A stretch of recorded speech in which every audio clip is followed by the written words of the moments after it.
जय श्री कृष्णा, राधे राधे, श्री हरिदास। स्वागत है आप सभी का भाई दूज के पावन पर्व की। आप सभी को अनेकों मंगल कामनाएं। प्राचीन समय की बात है, एक बुढ़िया माई थी, उसके एक बेटा और बेटी थी। बेटी की शादी कुछ वर्षों पूर्व ही हुई थी। एक दिन भाई दूज के त्योहार के दिन बुढ़िया माई के बेटे को अपनी बहन की बड़ी याद आई, क्योंकि वह काफ़ी समय से अपनी बहन से नहीं मिला था।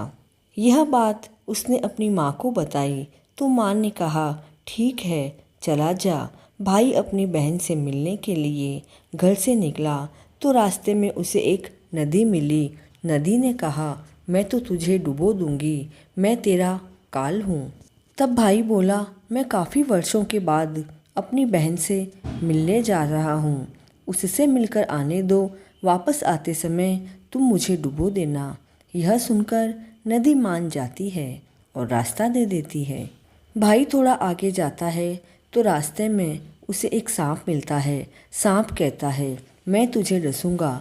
तो भाई कहता है, मैं अपनी बहन के यहाँ जा रहा हूँ, उससे मिलकर मुझे टीका लगवा लेने दो, फिर तुम मुझे अवश्य डस लेना। तो सांप भी रास्ता दे देता है। आगे जाता है तो उसे जंगल में एक शेर मिलता है और शेर कहता है, मैं तुम्हें खाऊंगा। तो भाई उसे भी वही सब कहता है जो नदी और सांप को कहा। अब शेर ने भी उसको रास्ता दे दिया। भाई अपनी बहन के घर पहुंच जाता है। वह बहन को आवाज़ लगाता है और बहन उस समय रुई से अपने भाई की आव जोड़ रही होती है। ऐसी मान्यता है कि आव जोड़ते समय किसी से बोलते नहीं हैं। अब भाई की आवाज़ सुनकर वह जवाब नहीं देती है तो उसका भाई सोचता है कि मेरे गरीब होने के कारण ही मेरी बहन मुझसे बात नहीं कर रही है, मुझे तो यहाँ आना ही नहीं चाहिए था। ऐसा सोचकर वह वापस मुड़ के जाने लगता है। इधर बहन की आँख जुड़ जाती है और वह भाई को आवाज़ लगाती है और न बोलने की वजह भी बताती है। घर के अंदर अपने भाई को ले जाती है। वह अपनी पड़ोसन से पूछती है कि प्यारे से प्यारा भाई जब घर आता है तो क्या बनाना चाहिए। तो पड़ोसन कहती है कि तेल से चौका लगाना और घी में चावल पकाना चाहिए। बहन पड़ोसन के कहे अनुसार ही करती है। अब ना तो चौका सूखता है और ना ही चावल पकते हैं। इधर भाई को बड़ी तेज भूख लगती है तो वह बहन से भोजन रखने के लिए कहता है। अब बहन कहती है कि आज तो चौका नहीं सूखा है और चावल भी नहीं पके हैं। तब भाई ने पूछा कि तुमने कैसा चौका लगाया और कैसे चावल पकाए, मुझे बताओ। तब बहन ने कहा कि तेल का तो चौका लगाया और घी में चावल पकाए। तब भाई कहता है, मेरी प्यारी बहन, कभी तेल का चौका सूखता है क्या और कभी घी में भी चावल पकते हैं क्या। तू पानी का चौका लगा और दूध में चावल पका, ऐसा करते हैं। ऐसा करते ही चौका सूख गया और चावल भी पक गए। तब बहन भाई को भोजन करवा कर उसके तिलक करती है।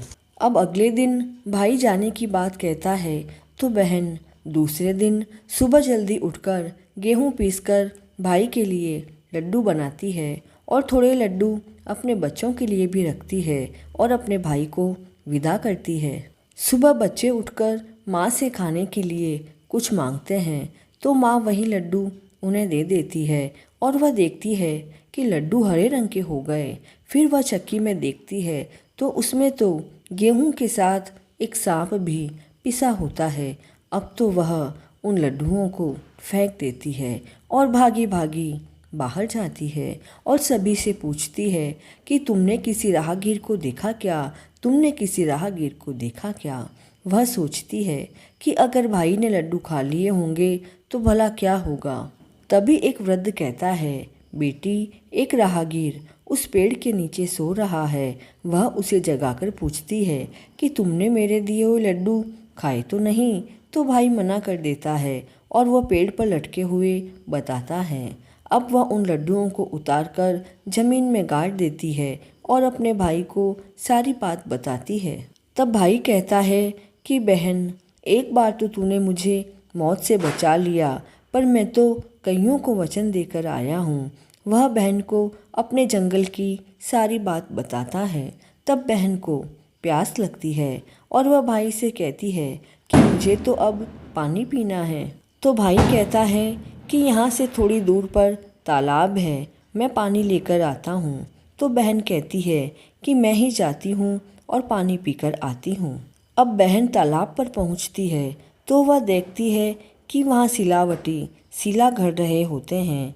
तो वह उनसे पूछती है कि यह किसके लिए है। तो वह सिलावटी कहते हैं कि 9 कोसी का भाई और इकलौता का जाया पूत जो होगा उसके ऊपर विवाह के समय यह सिला गिरेगी। तो वह सोचती है कि 9 कोसी तो मैं रहती हूँ और मेरा भाई इकलौता है। तो वह घबरा कर उनसे पूछती है कि उस भाई को बचाने के लिए क्या करना चाहिए। तो सिलावटी कहते हैं कि उसकी बहन उसे गालियाँ दे और यहाँ से 7 कंकड़ उठाकर ले जाए और कोल कोल करते 7 ही पत्थर विवाह के समय सिला पर फेंके तो यह सिला वहीं रुक जाएगी। शादी होने तक हर घात बहन टाल दे तो उसका भाई अवश्य बच जाएगा। बहन अपने भाई के पास जाकर उससे कहती है कि मैं तुझे घर तक छोड़ने चलूँगी, पर तू रुक, मैं आती हूँ। फिर वह शेर के लिए मांस लेकर आती है और दोनों भाई बहन आगे बढ़ते हैं। रास्ते में उन्हें वही शेर मिलता है। वह भाई को खाने के लिए आता है तो बहन उसे मांस का टुकड़ा डाल देती है। शेर मांस खाने लग जाता है। दोनों भाई बहन आगे बढ़ते हैं। आगे उन्हें सांप मिलता है। जैसे ही सांप उसके भाई को डसने के लिए आता है तो वह झट से अपने स्तन का दूध निकालकर सांप को दे देती है और सांप दूध पीने लग जाता है और वे दोनों आगे बढ़ जाते हैं। आगे उन्हें रास्ते में नदी मिलती है जो उसके भाई को डुबोने के लिए तैयार रहती है। तो बहन अपने कान के टॉप्स में से एक सच्चा मोती निकालकर नदी में डाल देती है तो नदी उन्हें वहीं रास्ता दे देती है। पूरे रास्ते में बहन भाई को गाली देती जाती है। अब भाई बेचारा चुपचाप सुनता रहता है। दोनों भाई बहन घर पहुंचते हैं। बेटी को देखकर माँ बड़ी खुश हो जाती है, पर उसी समय वह भाई को गाली देने लगती है। तब माँ कहती है कि तू इसको लेकर क्यों आया है। तब भाई कहता है, बहन तो बिल्कुल ठीक थी, पर तालाब से पानी पीकर आने के बाद यह मुझे गाली देने लगी। इधर थोड़े दिन बाद ही भाई की शादी तय हो जाती है तो बारात जाने लगती है। तो वह कहती है कि मैं भी बारात में साथ चलूँगी और वह आ जाती है। जैसे ही विवाह पूर्ण होने वाला होता है तब तेज आंधी तूफान आते हैं और वही शिला उसके भाई के ऊपर आने लगती है।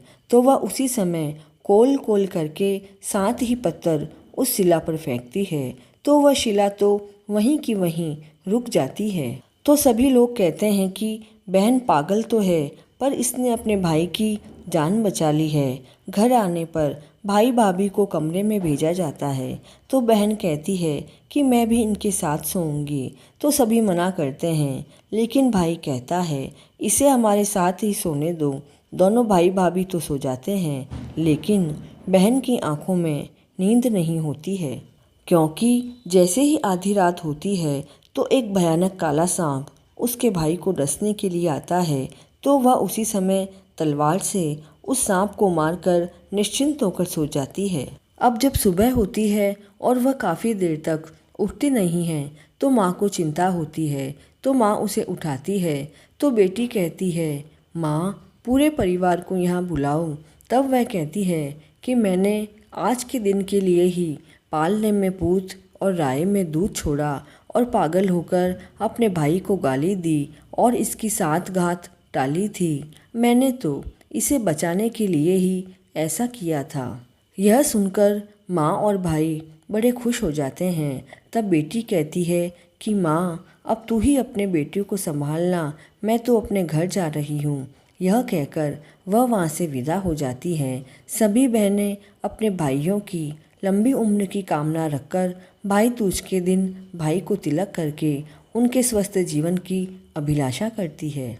तो इस भाई बहन के प्रेम को बढ़ाने वाली इस भाई दूज की कथा को अधिक से अधिक शेयर करें और चैनल पर नए हैं तो please like share and subscribe this channel. जय श्री कृष्णा।